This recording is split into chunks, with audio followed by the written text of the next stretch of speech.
This is the President McCormack Podcast with your host, Mark McCormack.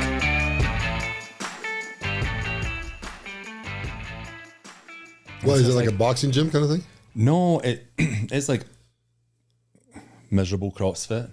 It's like black and white CrossFit. Like there's no colors, and it's like and the founder Mark Twight is probably one of the top 10 most accomplished alpinists to ever live.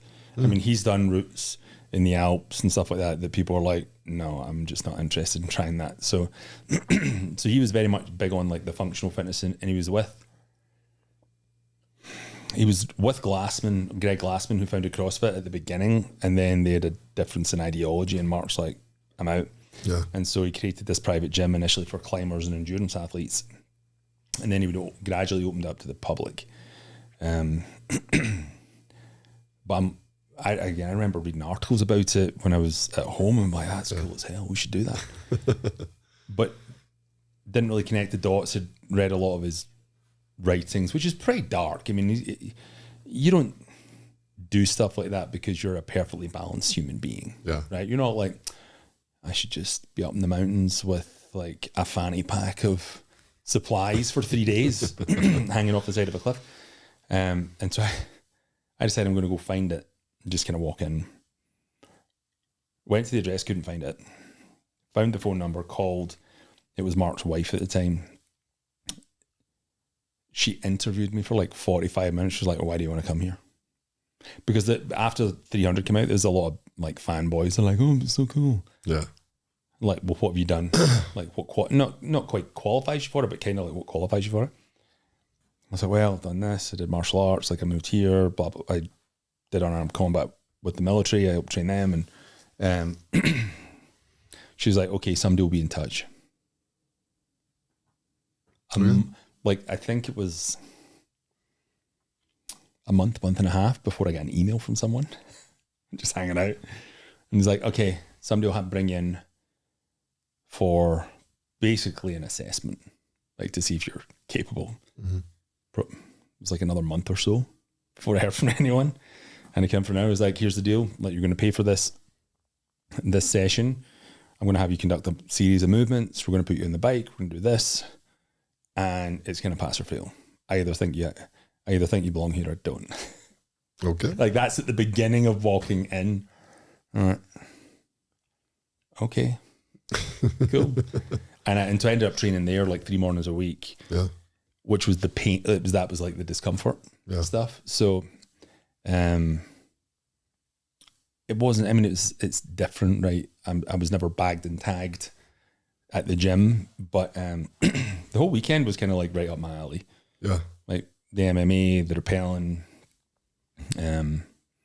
I was not as well, I don't know whether it's brave or dumb to attack, the guard, but it was miserable. It's not like that was really easy. It was miserable, but your mind just goes to a place where you're like, not of acceptance, like I quit, but of realization, you're like, there is nothing I can do that's going to make this go any faster. Yeah. So let's just find that crappy place and let's just hang out there. Well, it's just the endurance side of it too, right? I'm just going to do this. That's what I found. It was crazy when we were doing the military exercises.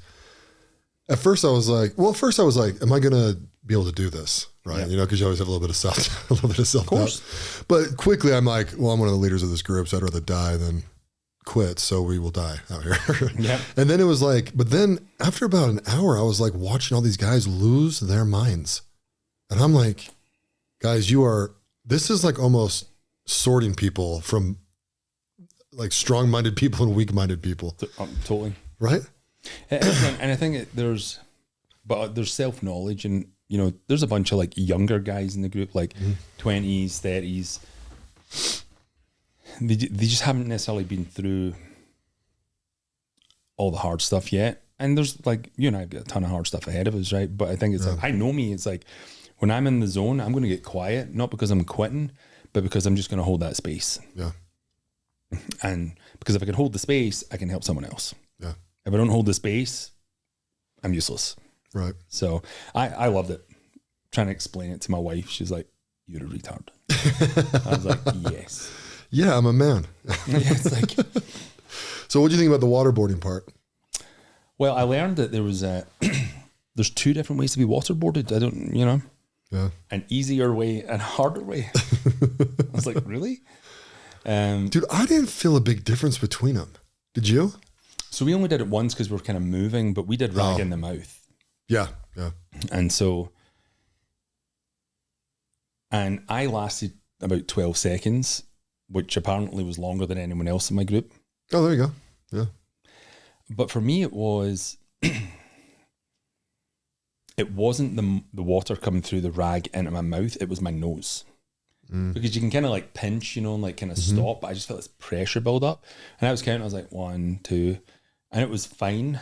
And then it was like from 1 second to the next, it was not fine. Yeah.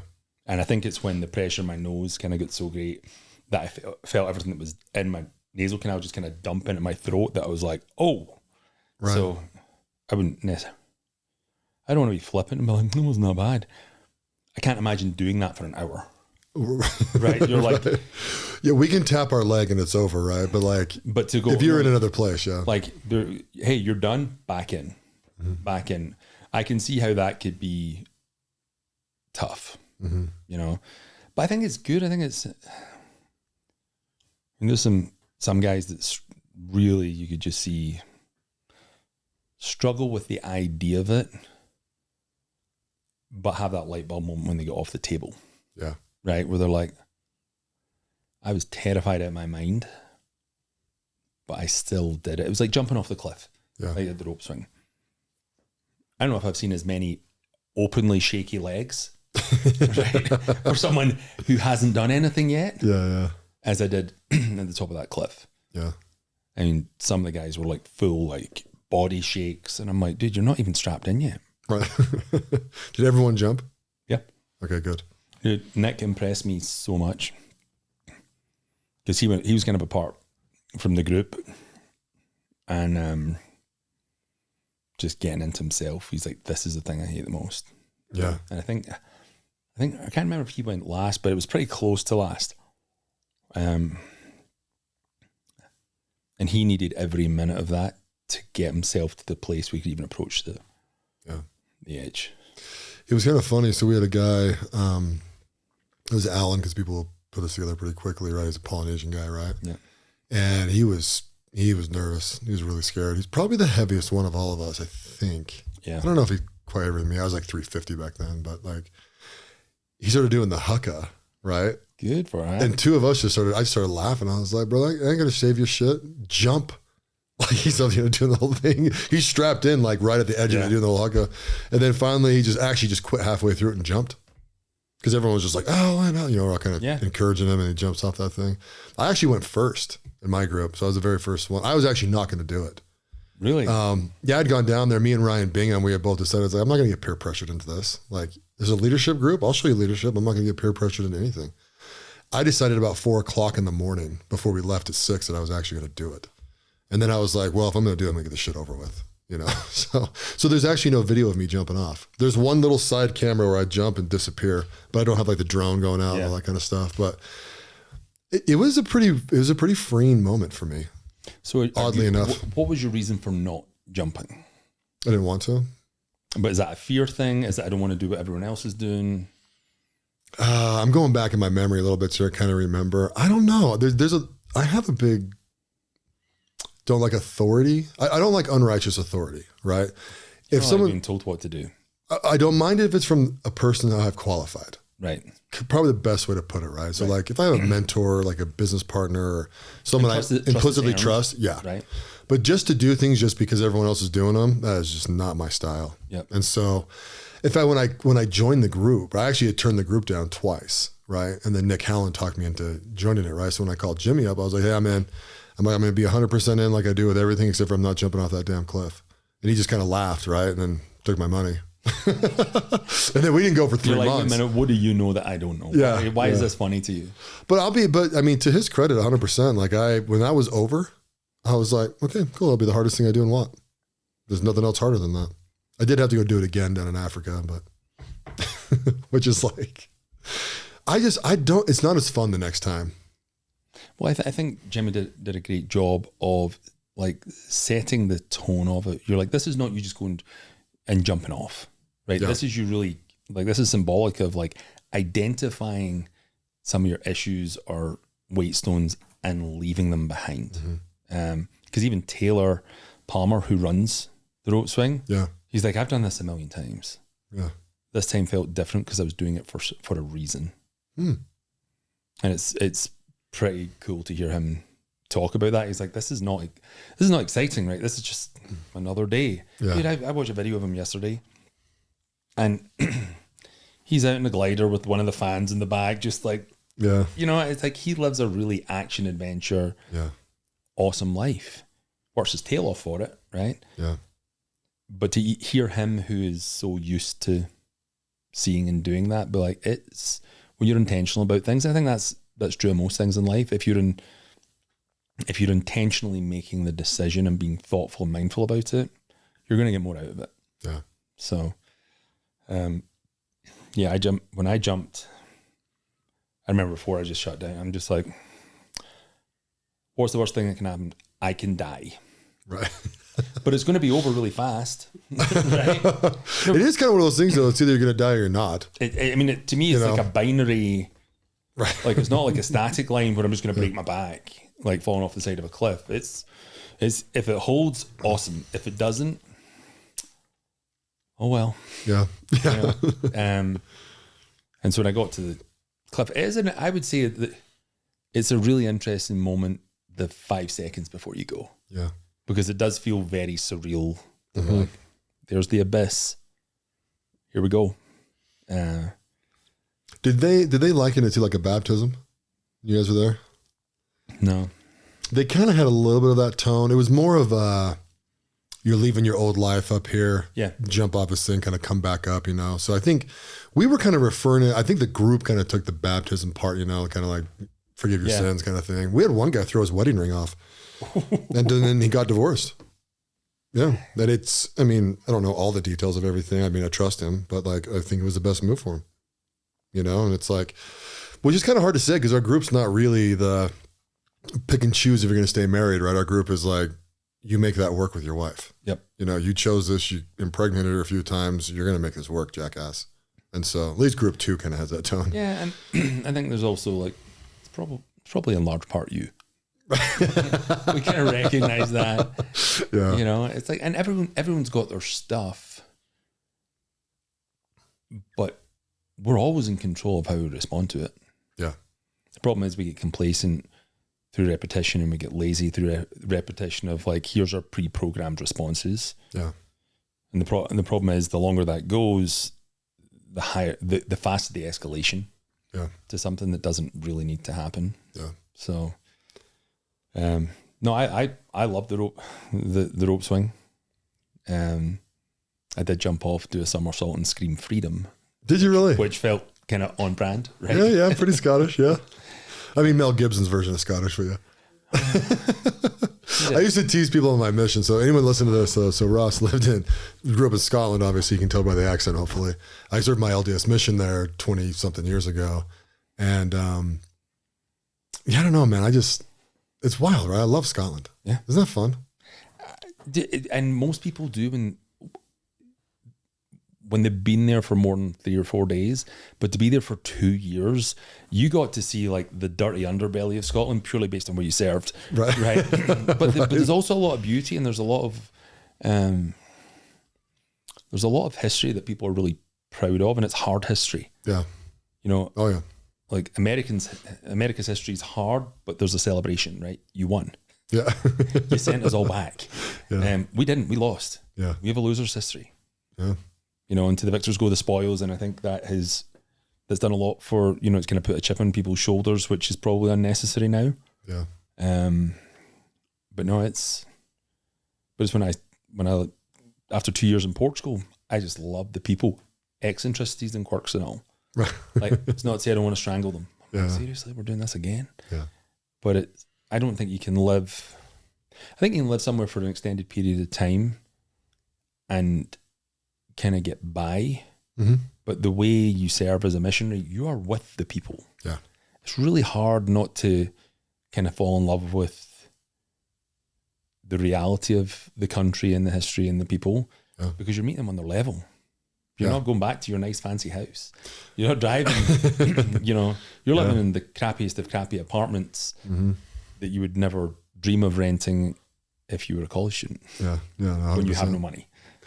It's kind of funny when I got done with my mission, my parents came over to pick me up, right? Because you know my dad was born over there. Oh, I didn't know. Yeah, he's Scottish. No way. So he was born in Edinburgh, yeah. Dude, I didn't know that. So he lived there till he was like 8 or 9, then he moved down to Manchester, and then moved over here when he was about 18. Okay. So my grandfather is as Scottish as it gets, right? I mean, he was one of the first not one of the first. He was a branch president for a while and all that kind of stuff. And then I still have, I've got 2 uncles that live over there. I had 2 aunts, but one passed away last year, so I've got 1 aunt left. Oh, that's not true, actually. They're both passed away. Both my aunts are passed away. But I've got cousins over there, all sorts of stuff. So and you've still never taken your family back. Shame on you, Mark. I know, it's shame kind of on wild. you. It's Not wild. only did you serve there, but literally that's your family heritage, and you're like, we're good. I'm taking Michelle back next year. Yeah, but that's because to go see Oasis. That doesn't count, I know. I want to bring my kids on that trip, but I don't because How old are your kids? So next year they'll be 15, 13, and 9. Almost 10. Dude, that's a great age. I mean, I just got back with a 9 and 12-year-old. Yeah. It's awesome. It's probably one of the best trips we've had with them because they know the deal, right? They've got their bags, they've got their stuff. Mm-hmm. I feel like they take less crap with them the older they get, which is nice. Yeah. There's not like 7 stuffies like rammed in the bottom of the backpack. But I'm still there a little bit with mine. They like squishmallows and blankets everywhere we go. I'm like, whatever. My youngest will still do that, but we limit them to 1. Yeah, that's what we do. Right. But they got on. They really weren't on their electronics. I mean, they're kind of watching out the window and driving, and as we go to castles and stopping at beaches. I mean, it's not real life, right? Because it's not the life that I grew up with. Yeah. But as a parent, it's phenomenal for them just to get little snapshots of what life was like for Dad. One of the things I love about Scotland is when you get there, it feels foreign, right? Because they're all aliens. Because but you know what I mean? Like, when you go to like certain places, like even Mexico sometimes doesn't really feel that foreign because it kind of feels like California, right? Yep. And so, but over there, I mean, the rolling hills and like there's freaking castles everywhere, and and then the people speak like you, and so like, and I speak politely for some. Yes, you do. So. Yeah. I'll tell you, dude. So, for you listen to this, when you're a Mormon missionary, LDS missionary, when I went back, and same as you, obviously it's the same years, but like we would teach the discussions. So we would do like, our section, then we would like ask a question. And then as they answer the question, the next missionary would pick up, and that's kind of the flow of the presentation, right? And dude, I'll never forget my very first night. Look in retrospect, we thought we were teaching, but it was a total presentation. Yeah. Oh, absolutely. Yeah, absolutely. And to you, yeah. But I remember the first time I asked a guy, because the first section's God, if I remember right, or Christ, one of the two, right? And then I go, most people, we believe in God. Right. And I go, what are your thoughts on God? And to this day, I have no idea what that dude said. Like nothing. I was like, huh? And my companion like looks at me and he's like, he like was off cue. So it was like this real awkward moment where he like answered the question and then I didn't respond because I didn't know what he said. Yeah. And then my companion just kind of like takes over. So I'm like, that was clunky. I gotta get better, right? And then I looked down and my companion had dog crap on his foot and had been rubbing it into the carpet just like this. He didn't even know it. And I'm like looking down at that. I'm like, this is not going to go well when they realize that he is just. Dude, that's not good. Trashed the carpet. That's not good. Literally the first discussion I ever taught. At least you you couldn't understand what he said, so you wouldn't understand all the expletives he used when he found out. Right. The other thing that's funny in Scotland, if for anyone who wants to travel over there, like, is every town has a different accent. Yes. Which is really cool. Heavily regionalized. Yeah, but you've got to switch. Yep. Like, Glasgow's really singy. And then you got like, is it Edinburgh a little bit more proper? And then it just fades into whatever up top. Yeah. What's that? They like to think so. Yeah. Here's another thing that blew my mind, right? So when you travel in Europe, the train systems are awesome, right? Public transport in general is pretty solid. Yeah. And it was funny being over there because you just take trains everywhere. And I had met people, so it's basically a 42-minute train ride from the dead center of Glasgow to the dead center of Edinburgh, right? It's on, we can call it a speed train, but it's like a no-stop train, It's right? the You express. Is that what it's called, the So express? it's got minimal, like, it's got fewer stops. Yeah, fewer stops, yeah. So to Waverley. Waverley Station. And it would like blow my mind that I'd meet people in Glasgow that had never been to Edinburgh. And these are like 60 years old. These are like 12-year-olds. I'm like, you've never been to Edinburgh? Like, it's £4. You know what I mean? Like, and you're an old age pensioner, so it's probably 2. Right. Right. And if you're a young kid, it's nothing because you just run away from the freaking ticket guy all the time. I think because things are, especially in the Western states, everything's really far apart. Mm-hmm. And so you just become accustomed to, like, you know, my wife's family is in Logan. So it's an hour and 15 minutes. You say it's an hour, 15-minute drive. 10 when lives in Scotland, they're like, yeah, never. That's a bit of a drive. I'm like, I mean, break a sweat. Like, I don't break a sweat in an hour. Like, what? I mean, I've done Vegas and back same day. Yeah. You know, because again, it's not that the people are parochial, but there's a lot of those smaller towns, especially with the older generation. They're just quite content with where they are and what they've got. Yeah. You know, it's and in part, if I'm being honest, I think we've lost some of that because there's a contentment that because we've got this little box that we carry about in our pockets that's a window to the rest of the world.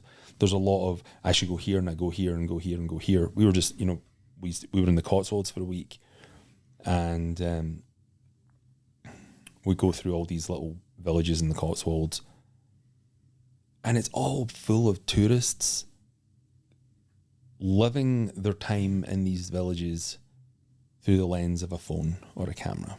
Mm. Nobody's sitting down to get a drink in it, you know, and just kind of like, wow. They're not appreciating. They're like, snap, next. And I also learned that if all these incredible photos that have been taken, they've been taken really early in the morning before everyone gets there. Yeah. Because trying to get a picture without people is just a challenge. So I think we've almost pendulum too far the other way. Yeah. We're just like, you know, your community is your community. You don't really need much beyond that I'm never content. Yeah. But, you know, like Jimmy, how many countries has Jimmy been to? A lot now, dude. It's like I'm like 108. I guess it doesn't really matter because he'll pass that number or either whatever. Yeah, it's like 100 and something. Month. Yeah. Like, Jimmy, get all those countries under your belt before the kids show up because it's a different ball game. Yeah, can't do it. Traveling with small people. Dude, he was funny when we went to, you know, Brazil and Argentina for that couple's trip like a little more than a year ago. And he went into Paraguay to just check that one off. It was the last country in South America, I think, that he had to go to. Or maybe there's some islands up top that he hasn't, but like mainland South America, I think was the last one. Dude, it just cracked me up because he's like, all right, guys, so today I'm going to go over here. I'm just going to go have I found an ice cream shop. I'm going to eat some ice cream and that's like, because he has to eat something or do an activity in a country to like check it off. Yeah, he just has to show up to an airport and fly out, right? And like everyone's like, yeah, we're in. And he's like, no, like this is like a war torn. This place does not look dope. And everyone's like, oh no, Jimmy, we're with you. And I'm just like, so me and like 4 other people stayed back at this 5-diamond hotel that we were at. It was one of the most gorgeous places I've ever seen in my life. And when they all came trickling back like 9 hours later, they're like, yeah, it wasn't worth it. I'm like, duh. When have you ever heard someone go to Paraguay? It's worth it for him because he's in a quest. Oh, for him, yeah. Like, but as a spectator sport, you're like, we're not going to a waterfall. We're not doing a hike. Yeah, you went on a 3-hour bus ride in one way, had ice cream in a place that looks like, I don't know, Compton, and drove back here 3 hours. That's all you did? And you know South America, right? When you're driving on the road, you don't see jack shiz because it's all jungle. Mm-hmm. So it's just like Excite Bike. It's like the same thing over and over and over and over again. That's a great frame of reference. Yeah. Any of your younger listeners won't get it. Like, what is Excite Bike? Dude, one time, I'll tell you, I wanted to punch this guy in the face so bad. So our gym equipment for my company is made in Noblesville, Indiana, right? So basically Indianapolis, just north of it. Right. Fort Wayne is in the top corner, right before you go to like Ohio. American made? It's American made, most of it. And so so I'm out there to meet with the company that private labels all of our stuff, right? We're kind of going back and forth, and I get a call from my installer. He goes, hey, I'm up in Fort Wayne, dude. Can you come help me for a couple days? And I'm like, sure, like whatever. It's way further than we normally go at that time. So sure, I'll come up there. So I get done with my meetings. The next day I drive up there and, he came down and grabbed me and then took me up there. And so, for like a day, actually it took us like a day, I think, to actually do everything because I know what I'm doing. So like me and him just pounded it out, right? So the next morning I was like, so I'm stupid, number one, right? So I had a round trip flight and I canceled. Newsflash. Yeah. Park's done. So I canceled the second leg of it coming out of Indianapolis because I was like, I'll just have him drive me to Chicago and I'll just pick a flight in Chicago. Well, if you ever try and do a flight same day, it's like $1,800. Yep. And I'm like, I'm not doing that. And this is, I don't know, 12 years ago, right? So like a flight was like $250, right? So there's no way I'm paying that. So I'm like, oh shiz. And he's like, well, let's just start driving home. And I'm like, okay. And I was like, kind of tired. So I was like, okay, I'll sleep. And then, we're basically going along I-80 the whole way, right? And I'm like, okay, I'll figure this out. Maybe in Des Moines, I'll get a flight. That like 3 days? Oh, yeah. Well, yeah. No, okay. I'm skipping. It should have been. So I fall asleep for probably 4 or 5 hours. I can't really remember. He had basically got close to Chicago, thought that it was too busy. It is, right? Chicago traffic is a nightmare, right? So he goes south. I wake up about a couple hours away from Kansas City. And I wake up and I'm like, where are we? And he's like, oh, I'm just following this route. And I'm like looking at it, I'm like, oh, I'm going to kill you. Like we V'd across the entire country. It literally added like a lot, like 9 to 12 hours onto this freaking drive. So we get to Kansas City. I think we just before Kansas City, we start heading up. I don't think we actually hit Kansas City. And as we're going through Nebraska and then Wyoming, it was the most excite bike thing I've ever seen in my life. It's flat and it is just like, where are we?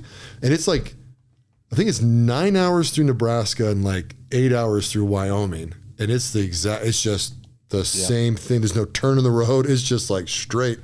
And I'm like, oh, I'll never do this again, ever. Ever. In fact, I bet if I went back in time, I'd probably pay the money for the flight almost. Yeah. It ended up being about 3 days, I think, but we drove the whole time. It wasn't like we stopped for a couple. There was no tourism and you're just like, we're stopping to get gas. Yeah, exactly. This is the same installer too that told me, he goes, I'll just take some meth and just drive straight through. And I'm just like, I am not going to die in a rolling over car. That is why you install gym equipment. Right. Right. Not anymore, by the way, just in case you didn't know. Oh, a while just there. take some meth and power through. Wow. Sounds like he knows what that feels like. Therefore, he would just be like, it's totally logical. Why? Oh, absolutely. Oh, so here's how I know him, right? So he was one of the guys that we hired from Gel. So back when we manufactured here, the Gel would bring us like 4 to 6 guys, how many we wanted, right, to just work. It was like a program they had. And when they came in to present it to me, it was like a bunch of cops, right? And they're like, yeah, this is really good for these guys. They work on the farm for like 9 months before they can qualify to actually get like I can't remember what they call it, but work release, before they can get work release. And I was like, yeah, okay, cool, yeah. So basically they're pretty safe. And they're like, and if one gets sick or one hurts his leg, well, you just bring another one. Like, we will have 4 people here every day. All right, cool, right? So the first day they show up, I have to do an unload up in Kaysville, right? So I'm like, hey guys, come jump in this van with us, because I didn't know the rules. So, dude, we drive like I don't know, 40 minutes or something, this huge box truck, right? We had like 2 28-foot box trucks. I pull into a gas station and I go, hey, do you guys want a soda pop or anything? And the guy goes, oh yeah, that'd be awesome, dude. I want a whatever, Mountain Dew or whatever. I'm like, cool. And he goes, hey dude, don't worry, I'm not gonna run. And I had this like moment where I was like, oh shit, am I responsible for that? And then I was like, and I go, are you allowed to be on the road with me? He goes, no. I was like, okay. So I just went in there, bought a bunch of soda pop for these guys, right? Drove to the site, no big deal. Yeah, I came back. It was so when they came to pick him up, I walked to the cops, right? Because I was like, I don't know if I'm criminally liable for this. I have no idea. And I told the guy, right? And he was just, he goes, yeah, don't ever do that again. You're not allowed to do that. And I'm like, understood. That makes a lot of sense. Yeah. Because I don't want to get done with aiding and abetting. Right. Or whatever you're going to throw at me. The escape of a fugitive. Like I don't feel like that.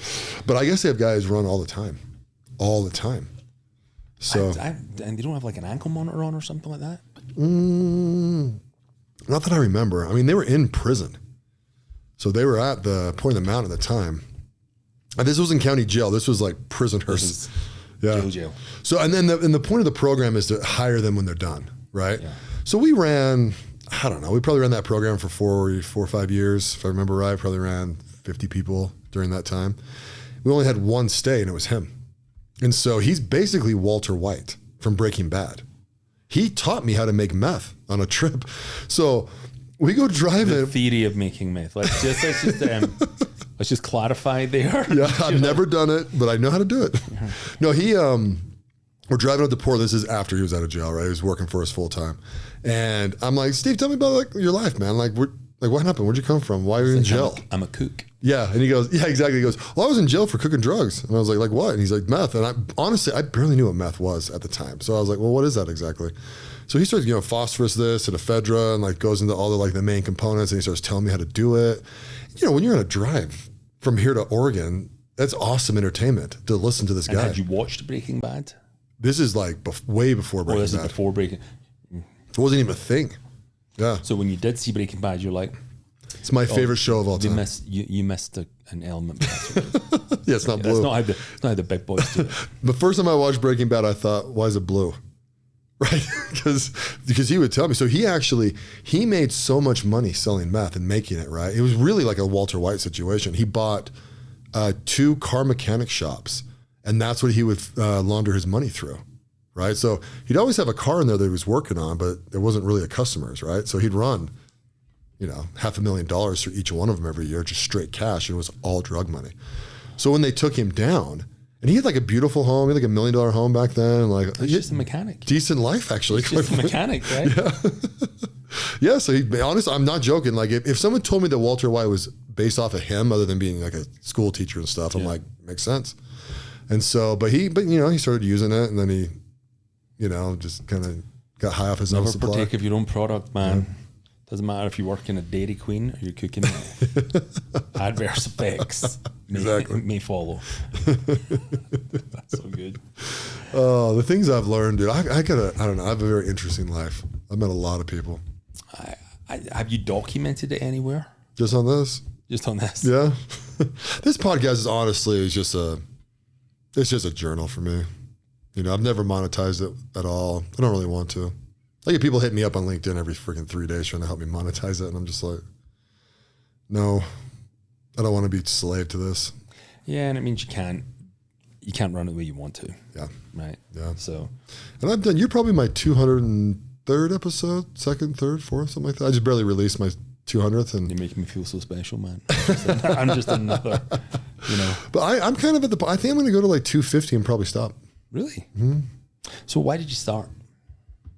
It was always a goal of mine. I always thought I would be good at it, and but I wanted the video journal.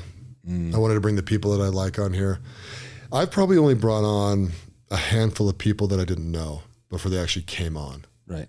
And yeah, I bring my kids on a lot. If you go through like the list, they've all been on 3 or 4 times, something like that. I've had my wife on twice, and in fact, my last episode will be my family, almost guaranteed.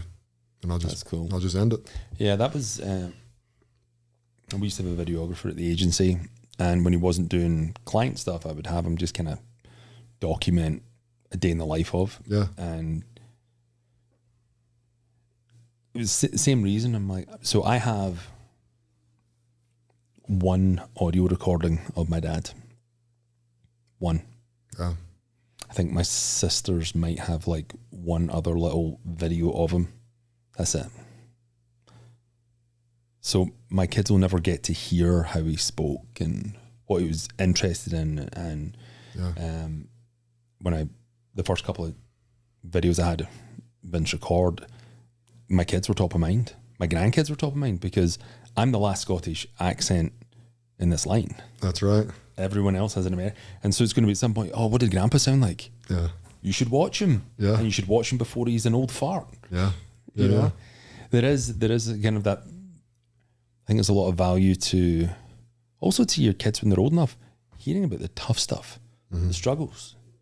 What was it? It's not all, bliss and happiness. It's not rainbows and unicorns. There's hard stuff, and also, I think where I grew up,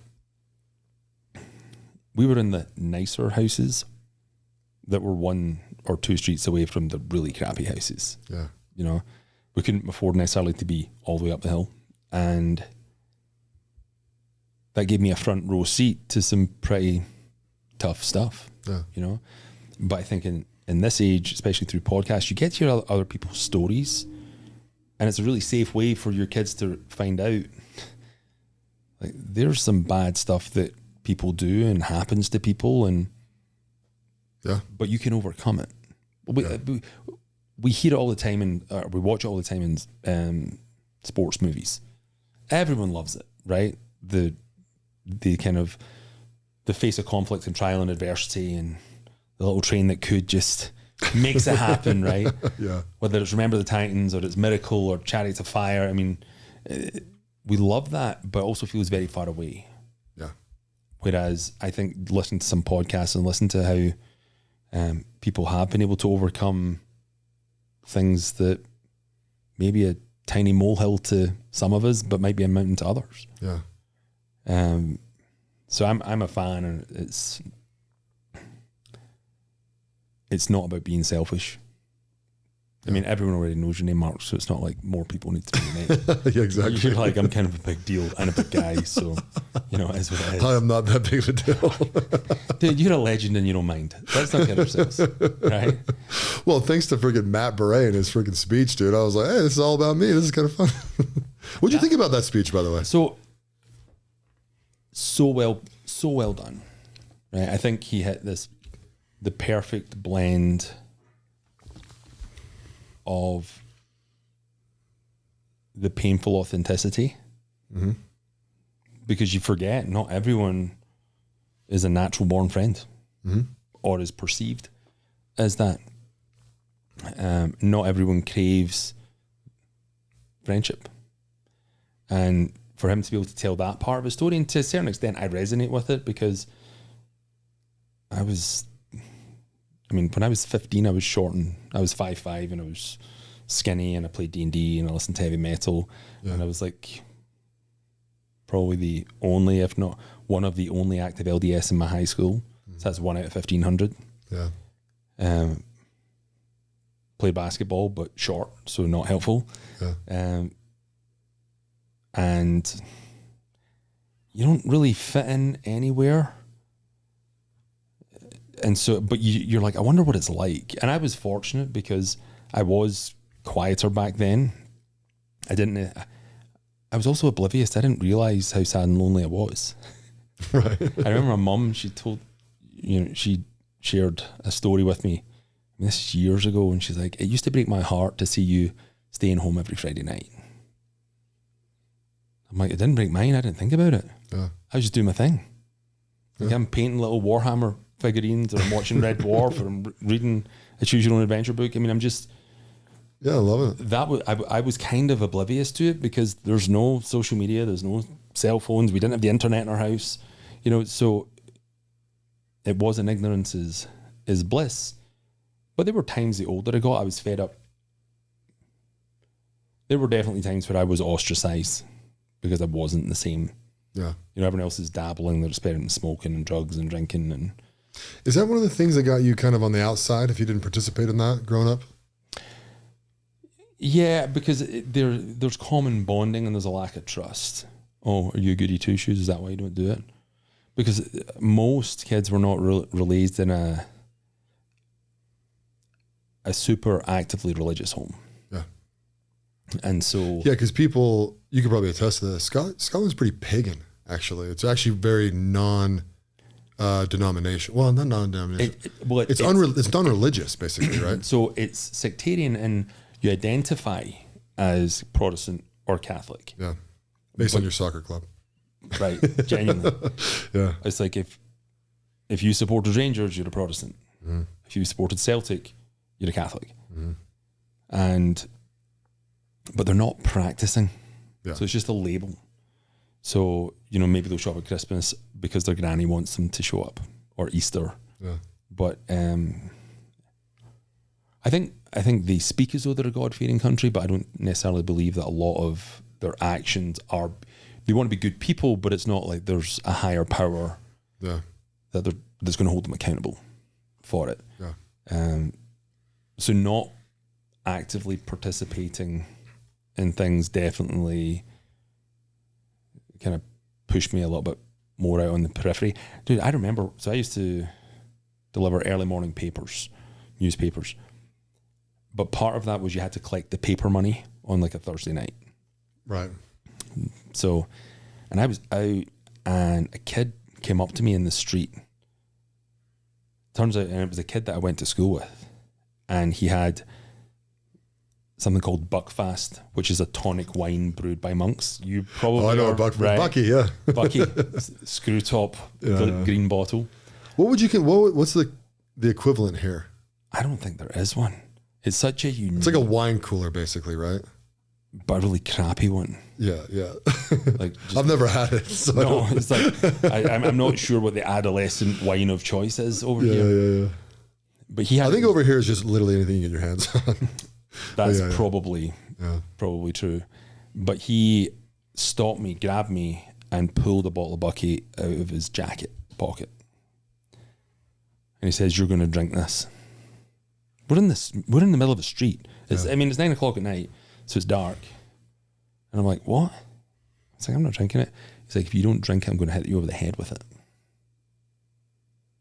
I was like, well, you're going to have to hit me over the head with it. And he didn't. He shoved me and then walked off. Yeah. But that no one else in my class or year would have been in that situation. It was because I didn't, and everyone knew I didn't. Which is kind of hilarious. They're like, it's a weird mentality, right? Instead of just being like, oh, that's my friend that doesn't drink, they're like, oh, he's not one of us unless he does drink. But I think that as an adult is easier to reconcile because you understand it's a life choice. But when you're young, when you're 14, 15, 16, 17, it's the forbidden fruit. Yeah. Hey, if you do it, you're not going to tell anyone you did it, which means you won't tell anyone that I'm doing it. And it's... Some of the rules in the UK kind of they make me laugh. You know, I can't drink till I'm 18, but I can smoke when I'm 16. I know they've changed the laws. I'm aware if anyone's listening to this. That's not right. Oh, they did change the law? Yeah. So I could get married at 16. I could smoke at 16. I couldn't drive till I was 17. I can't vote or drink till I'm 18. Well, and couldn't you drink with your parents at like 14? Is that not a thing? I think it's 16, like at a restaurant. Yeah. But I might be making that up. Yeah. I've always heard something like that too. No, not at a restaurant. It must be at home because it's at home. It must be at home. In Europe, it's much more commonplace. Yeah. Like it's kind of socially accepted from. I think it's probably about 14. Yeah. So no, I think it definitely did push me, kind of, out on the periphery. And even though I do remember, even though you try to fit in, it's really hard because I just don't get why you're doing it. Right. Yeah. I don't.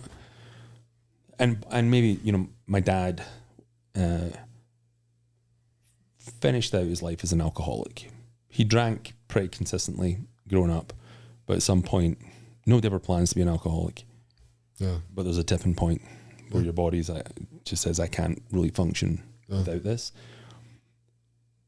So I already had kind of seen some of the bad parts of booze, which made it easier to go, I don't want that. I don't need that because my dad is a better person without it. Yeah. Well, this is coming from a guy who sells alcohol through one of his companies. I've participated in it. It's kind of a poison. When I say kind of, it's poison. Now, you get to choose it and you can have it. And I'm not one that would not have a drink in the right circumstance, right? Actually, normally business meetings because it actually helps you. But the hangover, the bullshit that comes with it, the bad choices when you're on it, I don't get it. Well, I look back and I think, how would my life be different? Like, let's say I was active at the church as a teenager, but I was a drinker. Yeah. I would have a criminal record, 100%. I was an angry young man when I grew up. Yeah. Right? There's nothing good. All the fights that I walked away from, I would have been like, let's go. Yeah. I'm here. Let's dance. And I would be a dad, a very young dad. Yeah. Right? Yeah. I just know that about me. And so there just wasn't a lot of attraction. I've never sat down and been like, oh, you know, I was talking to Brian Wrigley a couple of days ago, and I forget what his streak is, but it's like since last December, he's not had a drink. Yeah. Like, not a drop. And it was so cool to hear him talk about it. He's like, it just doesn't serve me. Like, and I don't want things in my life that don't serve me. It's like, and even with some food, he's like, you can put a plate of junk food in front of me or a mountain of alcohol in front of me, and I'm not going to crave it. I'm not going to be like wringing my hands and wistfully going, oh man, it's talking to me, it's calling to me. Yeah.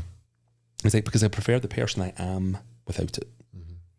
I think if, and you see it a lot where people need a couple of drinks to loosen up for a social setting, that tells you everything.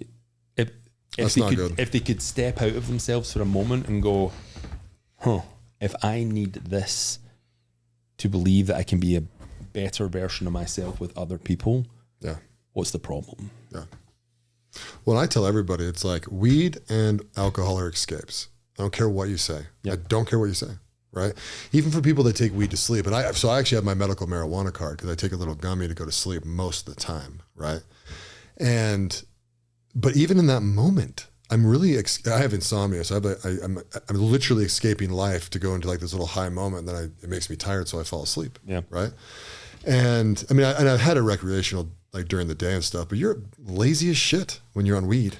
When you're a high, I guess I could call myself a high performer. I'm at least very effective with my time, right? If you're highly driven, right?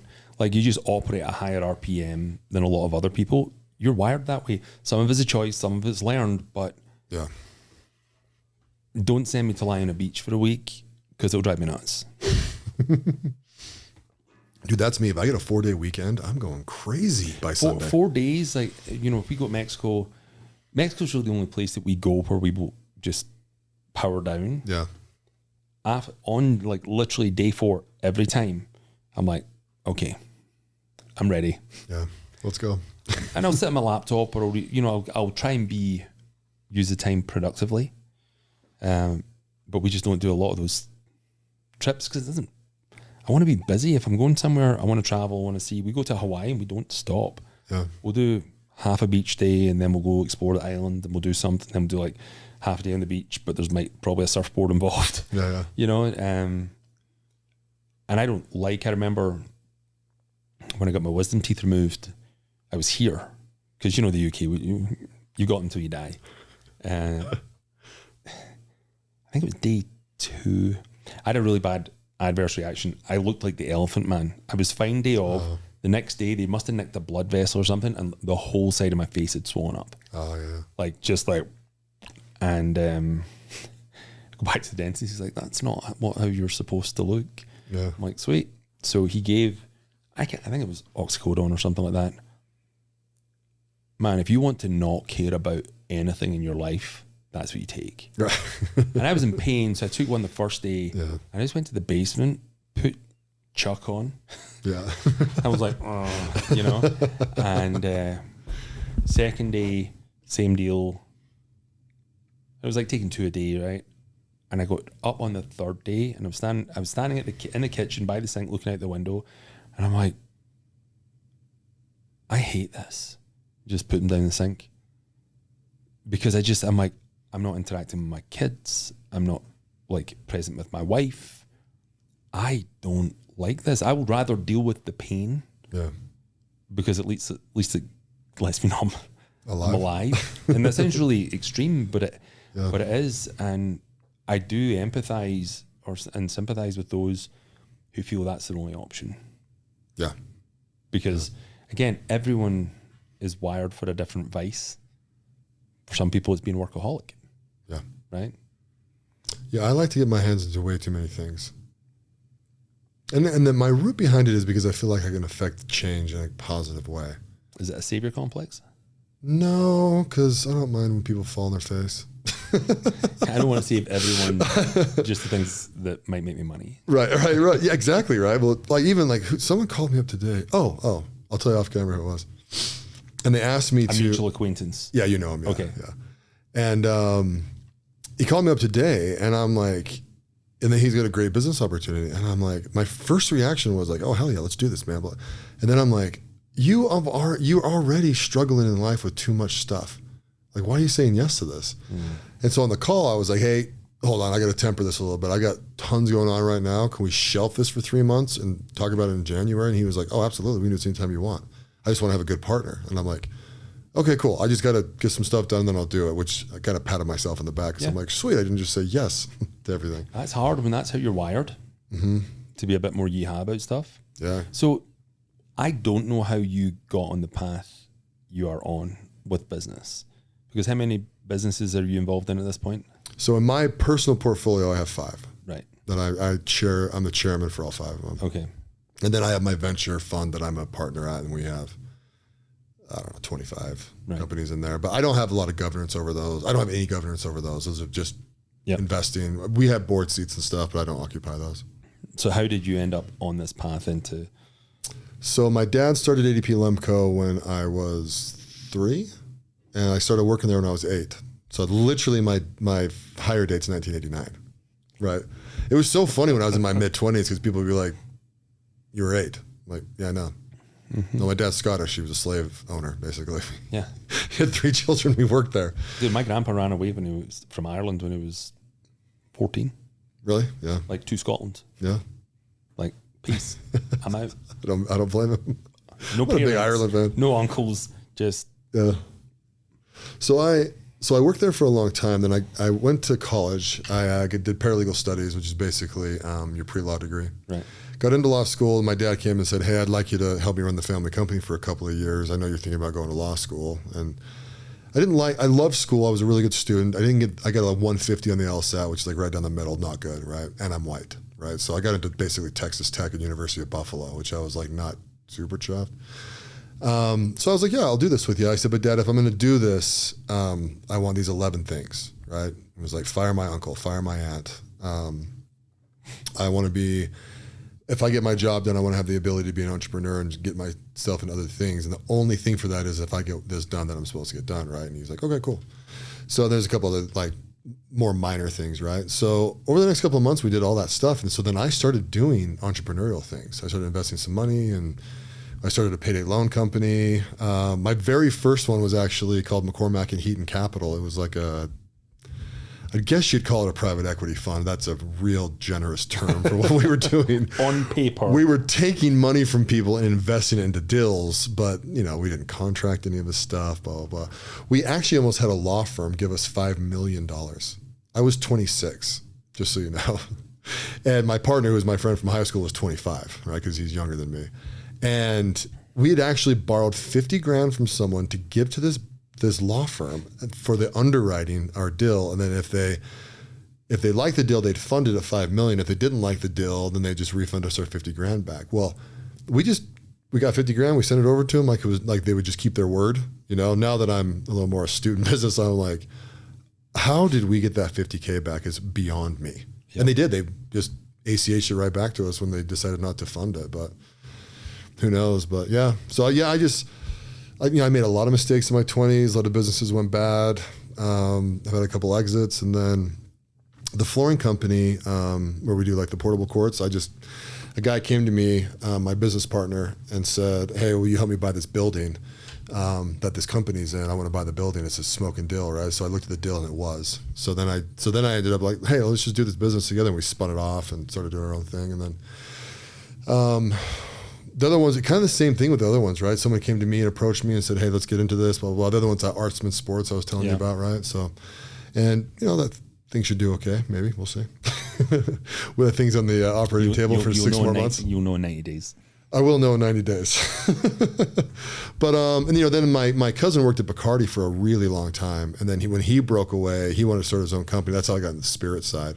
So he's the industry expert. I'm not even close to what he is. You're just a pretty face. Yeah, mostly money. Yeah, I said pretty face, not money. Yeah, well, it's definitely not a pretty face. Nor does that company need a pretty face. Not my face for sure. We need some ladies' faces. And then the other one is Scallywag Media. With Jonah and the boys, and they broke away from Space Station, and then Jonah's a really good friend of mine, one of my best friends. And so when he broke away, I was like, hey, let me help you, blah, blah, blah. And they're like, well, do it with us. And I was like, well, I don't know, guys, you don't really need me, you know. The more we talked about it, but I was like, you know what, though? They do. Right, but here's I saw them the other week, and I'm just like, shift your positioning on certain things because you're being too direct and too blunt with stuff. Yeah. Oh yeah. And well, honestly, the funny thing with them is I didn't realize how much they don't know because they've worked for their buddy forever, right? So when it comes to like accounting, like they don't know, right? Like setting pricing. They know what they know, and it's here to here, which will make them absolute assassins. Yeah. But it's so easy to get lost in the weeds, and they're like, I'm smart, I can do this. I don't need to hire. You do need to hire. Every single time, yeah. But so the funny thing with that company is I only own 25% of it, right? I am so committed to that thing doing well because I look at that company as this is the first time I'm going to mentor this from inception all the way to success. And Jonah just barely had a baby. Yeah. Young man. I'm just not going to let it fail. Well, it won't. We're profitable already. Yeah. So unless some bad decisions are made, like we'll be fine. But I want those guys to experience, I want them to experience what it's like to make $1 million in a year. It's a different thing, right?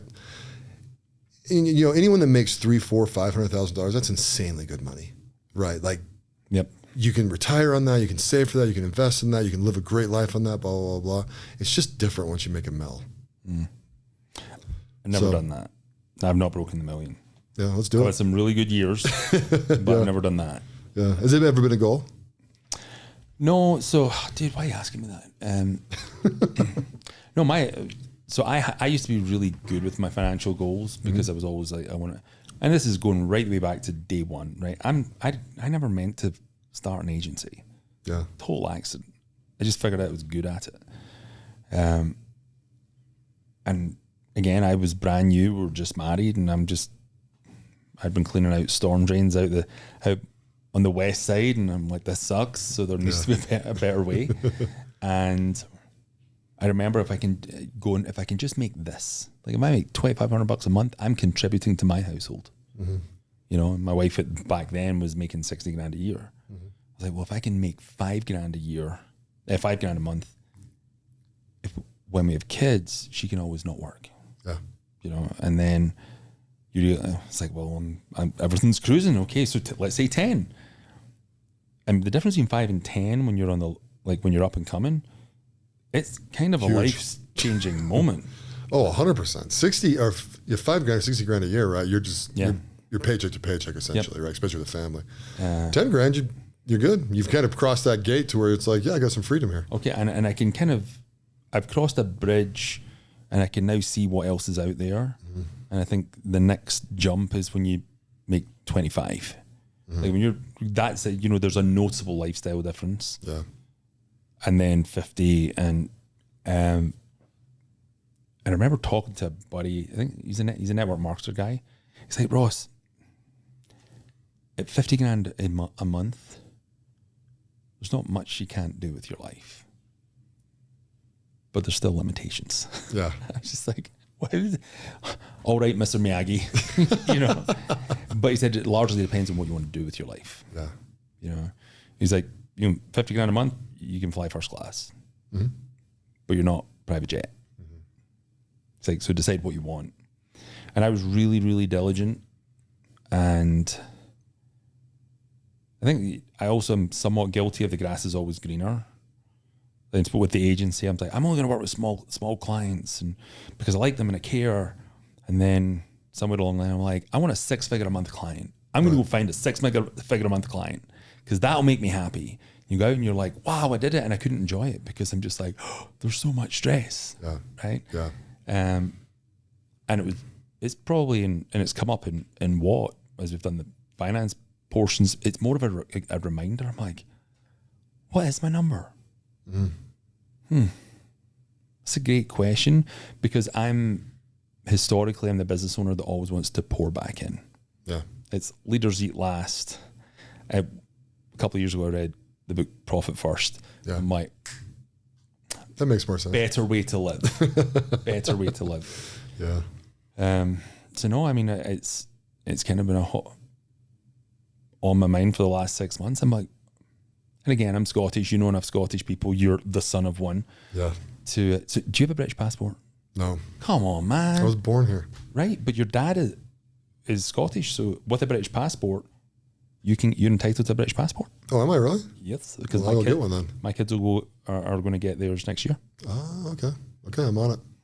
Yeah, just because Oh it's man, cool. Jason Bourne stuff. Yeah, I know. I was going to say it. It's like, yeah, well, I don't know who I am Which today. one am I today? Da-da, da-da. Kinda, you know.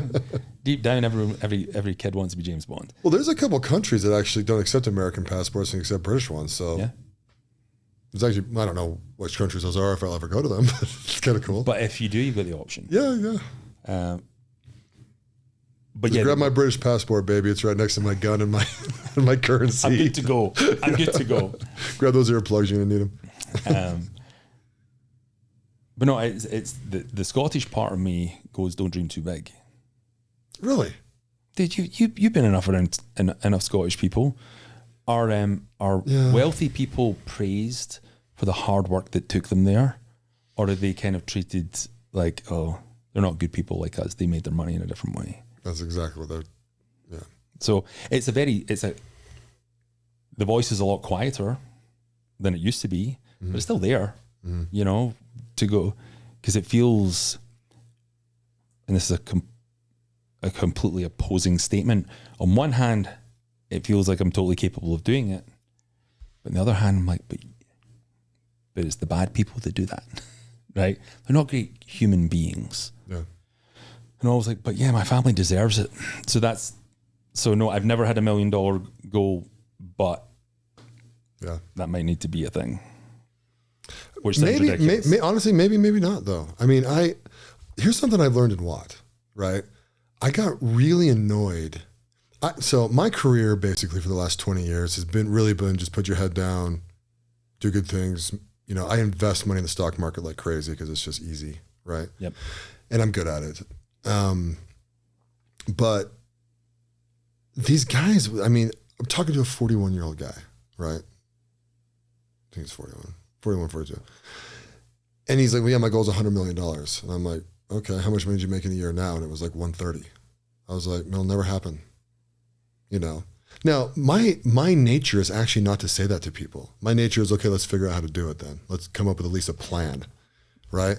But then you really look at it and you're like, you'll never hit that number. No, it's a stupid number to hit. Right, because at 41, you would at least have a plan to get there. Right? You may not made it, but you might at least be on the trajectory. Yeah, I'm at 130, but this is how I get to 250, and this is how I get to 500. Yeah, and to me, it's like the only way you're getting there, you got to invent something that doesn't exist, right? So you're talking like you have a better chance of playing the NBA, right? You're not a service provider. Right, no. Yeah, your cleaning company's not going to get you there. Yeah. Or you got to build a business that you exit at that dollar amount, but your net worth really is on paper until you actually sell this thing, you know? And to build a company that big, right, you got to do what you do. You got to pour it all back in. And not only do you have to pour it all back in, you have to get an ROI on that number. Yep. Or you just cannot exponentially grow it, right? So if you put $1 into your business, you get $1.20 back. Yep. Right? You know what I mean? But you give it $1 and you put in, you get 15 back. There we go. Then we got some velocity. We can actually get this thing moving. But so I kind of anyone that wanted to engage that conversation with me, I just changed it to like, no, your number is 5 to 6 million. I don't care if you're 20 or you're 50. That's the number to retire in this country, you know? And the difference is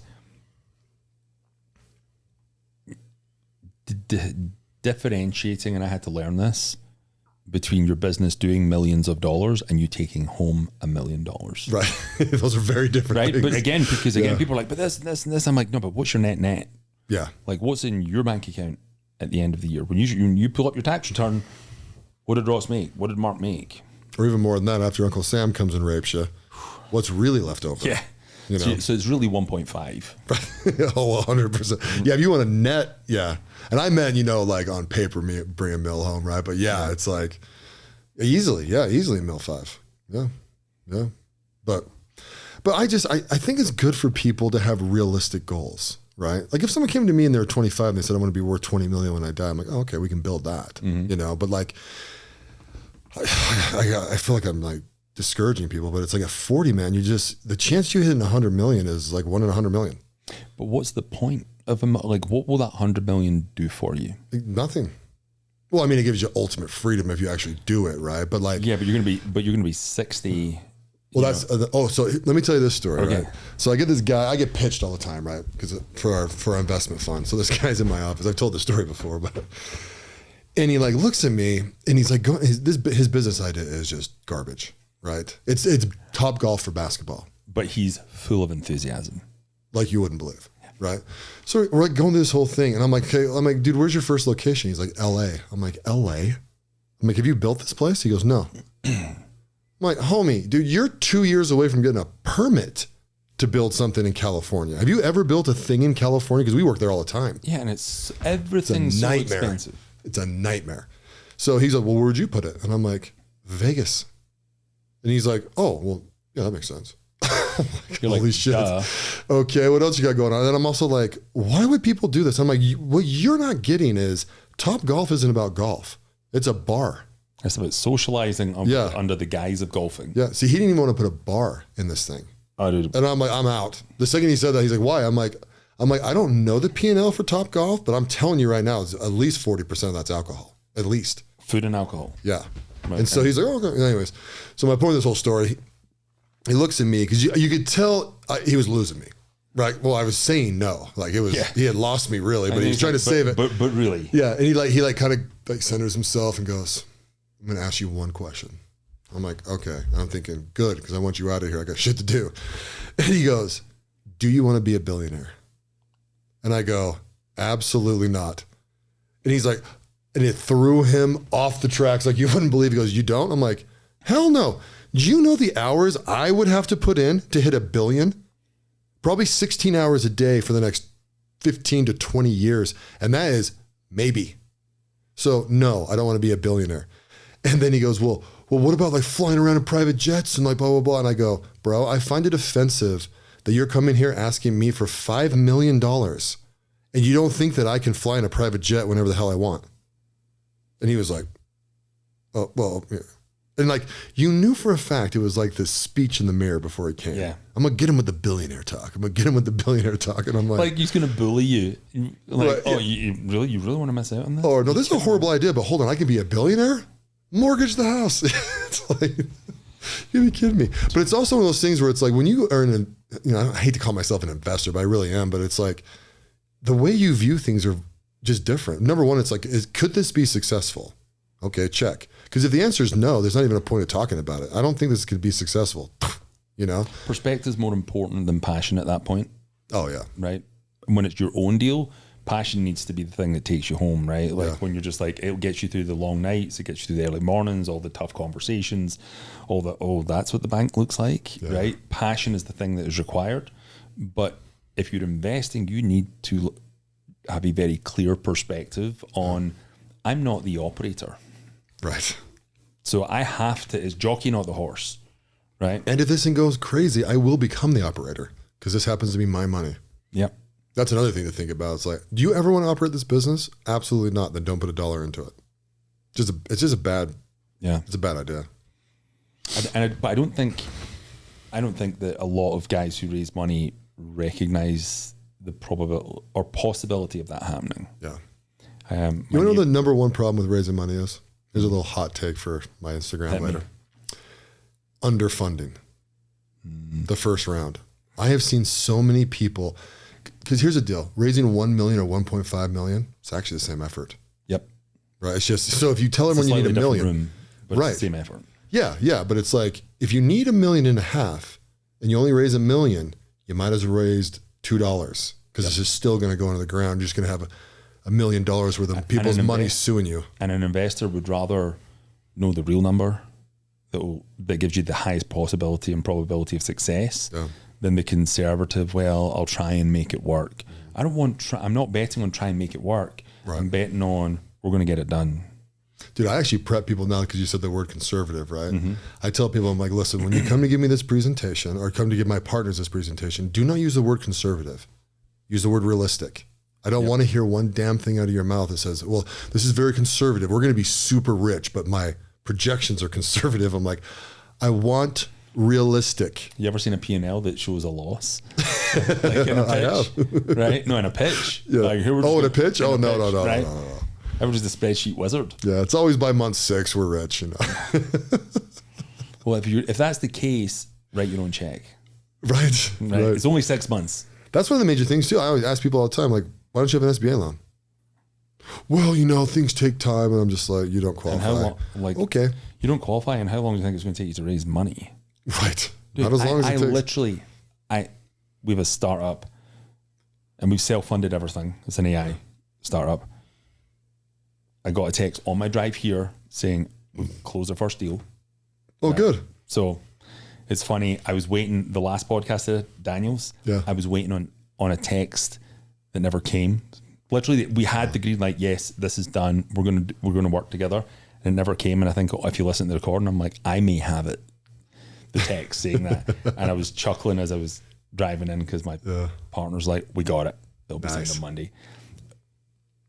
But we have an investor who's not really an investor because he signed paperwork in March and has not funded. Oh, he hasn't funded it? Hasn't funded. We've had every excuse under the sun other than I'm out. Like literally every week for months, he's like, hey, this is going on. He's got some legal stuff going on, so his money was tied up, which is fine. And he's not in the US, but he's in the papers, so we know it's a real thing. He's been proven innocent, so he's fine. But I'm like, dude, if you're not in, just tell me you're done. And unfortunately for him, he messages last week. He's like, I think we're good. I'm like, well, the valuation just changed because we just got a new contract and you haven't funded yet. But it's, I also think startups get stuck in the wishful thinking of how good is my idea, and they don't have two nickels to rub together to even get to that MVP or push it down the line. It's like, we don't have any fun, we just need to stop. Well, it's a bad business deal if you literally cannot go any further without someone else's dollars. Yeah. You need to be in active momentum or development or deal making in order to justify somebody putting that money into you. I had a funny moment yesterday. One kind of quick story, but these guys email me and they're like, hey, we got this amazing idea or this amazing company, blah, blah, blah, all this stuff, blah, blah, blah, blah, right? Which a lot of that's just minutia, right? Show me a P&L, I'll look at it, I'll tell you if it's a good deal, right? Yeah.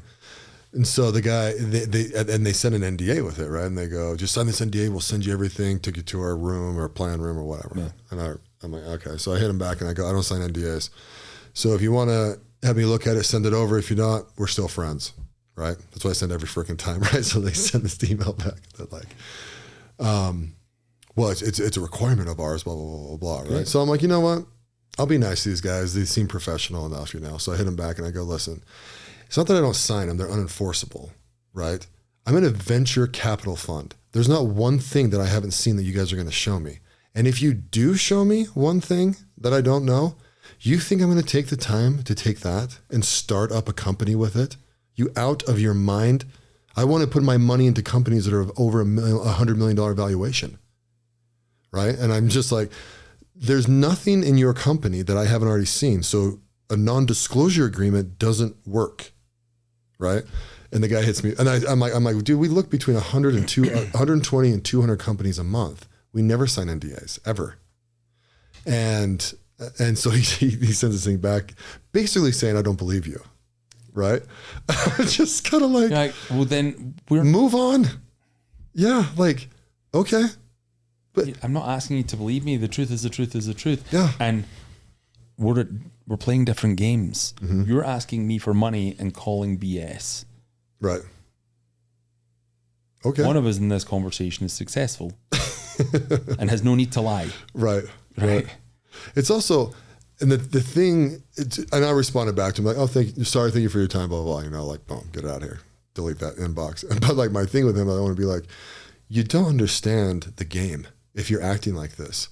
I see 200 deals a month. We fund one every other month. That means you got to go through 300 to 400 deals and you got to be the best one. This isn't just let me show it to you. You actually have to be the best deal for us. And your conduct will tell me if you even qualify to be the best. Yeah, even if I sign your stupid NDA and look at your friggin' thing and I go, no, this isn't us. And then you're gonna be like, well, this is amazing. We have a 20% return. I'm like, yeah, we do more like 10x. So this is a bad deal. But I try and explain to people. I've had a bunch of people in WA actually hit me up and want me to help them with their decks. And like one guy sent me like a 29-page deck. I was like, homie, dude, I'm just like slashing through this thing, dude. We're going to take at least 17 of those pages out. Oh, yeah. Oh, I think I got him down to 8. Yeah. 8 pages, right? Like 9 is kind of like yeah, what I think the sweet spot is. Like one of them had his family on it, like a picture of him and his family. I was like, dude. We look at eliminate this. My partner on the AI stuff and we look at deals for a private family office out of LA. And we've done it for years just to kind of help him out. Like, hey, is this viable? Like, is this... BS. It's all tech deals. It is wild. I'm like, how much time do you think these VCs have to read your 17-page deck, your 24-page deck? Like, give them an opportunity to ask for more, because you've just drowned them and they're going to check out probably based on length of deck alone. 100%. Right? You're like, oh, you don't know the game? If I pull a deck up, the first thing I do is find the management team, right? And I just read their little bios real quick because I want to know who put this thing together, who's running this thing, right? Because if you don't believe in that, you might as well shoot the deal in the face, right? The next thing I'm looking for is their cash outlay, right? Not the outlay, what's the word? Into the future. Yeah. Whatever. The projections. Projections, thank you very much. Look at their projections and I just look and see if it actually is viable, right? Yeah. And then generally slash that number in half. Yep. Right. And then still see if it's viable. And then I go in and figure out how they make money. Right. And then the next thing is if I give you whatever dollars that you're asking for, what are you going to do with them? Mm-hmm. Right. So one of the guys I was helping, who's a great guy, he's a great guy, but he's trying to sell 49% of his company for like, we'll just put rough numbers out there. Let's just say $2 million, right? 1.7 of that is old debt. And I'm like, I was trying to explain to him very nicely, or professionally probably, that you're never going to no one's going to take a non-controlling interest to pay your debt off. Like you're not even getting what you're asking. You created that debt. Right. Right. Which means you're not a good driver. Exactly. Right. Yeah. You're not getting what you're presenting here. Right. But he's just stoked. He's like, look, we're going to be debt free. Right. And then we can run forever. No, you'll continue to bang this thing into the ground because that's how you got to $2 million in debt, because you don't know how to operate this thing. Actually, what it really is a bad idea. That's what it is. It's a terrible idea and he's just throwing money at it. And I'm like, this will really hurt when you run out of money. So you may or may not know that, so I was running Evermore Park before it closed. Oh, I heard. Oh, it closed? Yeah. I didn't know it closed. I heard that you're involved. I was the guy that had to shut it down. Oh. And I don't say this flippantly because Ken, who founded it, gets a super bad rap. But I mean, he built Digicert and exited for $200 million. Yeah. You know, so he'd been successful, founder of The Void, you know, the VR stuff. Tanked during COVID, owns the grid down in PG, and but man, he put $40 million of his own money into that park. Yikes! And I had to go through all the financials. The board asked me to step in, and unfortunately, the board member that convinced me to do it, I was like, we need debt consolidation day one. It's the only way we do it. Like, there's just super high interest loans out there, and it's just not viable. We can become viable, but not like this. Yeah. Well, that never showed up. So there you go. It doesn't matter how good you were. Like, you can't outperform a 30% interest. Right. Did that thing ever make money? Did it ever have a month that it made money? Yeah. So if you were to eliminate all the debt, it actually broke even.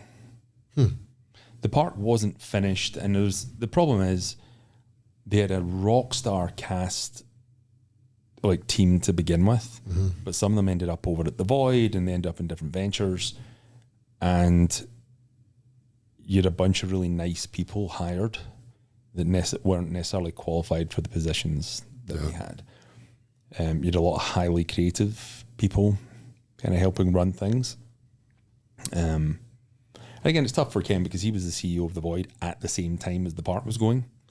You can't, and he's all over. I mean, I think they raised 250 million for the Void. Jeez. He's tap dancing a lot. You have to be the king of entertainment at that point, I guess. But I talked to him like, Ken, why did you? I mean, at some point there's a tipping point where you're like, this is just not viable. And he said I've heard a lot of like smaller enterprises say, it's just like, I was in so deep, I just couldn't imagine that this wouldn't work. He just thought if he threw enough money at it, and he did, and he wrote every check. Like, you know, there was some people, I think they raised 3 or 4 million from outside investors, but he took the lion's share of that. But it was such a passion project for him. And also when you think the money's never going to end, because I made all this money, I'm like, but nobody cares about how hard you work to make your money. They care about how that money's going to end up in their pocket. Yeah. And but it's heartbreaking. You're just like, dude, it's just not. It's weird to say that the park was actually financially viable, or would have been financially viable. You're like, really? Like, it's like Fantasy Renfair, 13-acre park in Pleasant Grove. Utah's a pretty nerdy place. Yeah. It wasn't structured. I mean, again, I won't bore you with all the ins and outs of it, but even at the highest levels of financial investment, the emotions still overrode the common sense. Yeah. And he will be paying off that debt for a while. That's too bad, actually. Yeah. Everything sucks. Dude, it's painful. It's painful. Well, my friend, we're a little over the pod. We have to close it down. What's another Scottish person you know that's here in Utah? So Peter Cooper's here. We should grab him and do a pod with him. Yeah. And then my partner Dave on the AI is from Scotland. We're friends from home. Oh, okay. Is he there or is he here? No, he's here. He's in Park City. Oh, cool. So he's in Park City. What's his last name? McWilliams. McWilliams. How Scottish is that? Pretty Scottish. Friggin' immigrate up there. Last name's Williams. I go, not anymore. It's Not today. Not today. We did that on our mission, dude. Anyone that had like Larson be McLarson, Yeah. Smith McSmith, right? Like, Yeah, he ended up in Australia. He kind of developed an RFID technology and ended up, the investor was in Australia, so he moved his family to Perth. yeah. And then he was back and forth here all the time, and I built all their operations in North America. And then like a year and a half ago, he packed his bags and moved over here. So Yeah. Cool. That's good. a pleasure, sir. Well, I need your best advice. I get everyone's best advice at the end of the podcast. I'm going to make a collage one day with all of them. Well, I mean, my default answer is don't be a dick. But something that's nicer is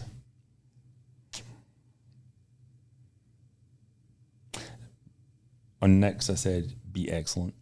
There you go. Yeah. But it's the same vein. Don't forget who you are on your worst day. Yeah, I like that. Yeah. Just because the days come and go, and you get this gift of a reset whenever you get up in the morning. And I think we're too hard on ourselves, and we let all these outside noises try and dictate who we are and who we need to be, rather than trusting ourselves. Yeah. So, Yeah. Cool. all right, man. Well, thank you for coming on, dude. This was fun. Thanks for the invite. 2 Scotsmen. Just I love that a Chop it Scotsman up. considers me one finally. hey man, McCormick, your dad's native. What's not to love? Exactly. Well, thank you. Thanks, man. Thanks for listening to the President McCormack Podcast, brought to you by McCormack Foundation, Saxton Fund, ADP Lemco, and Professional Floor Systems. Make sure you subscribe to the podcast and keep up with Mark on Instagram @President McCormack.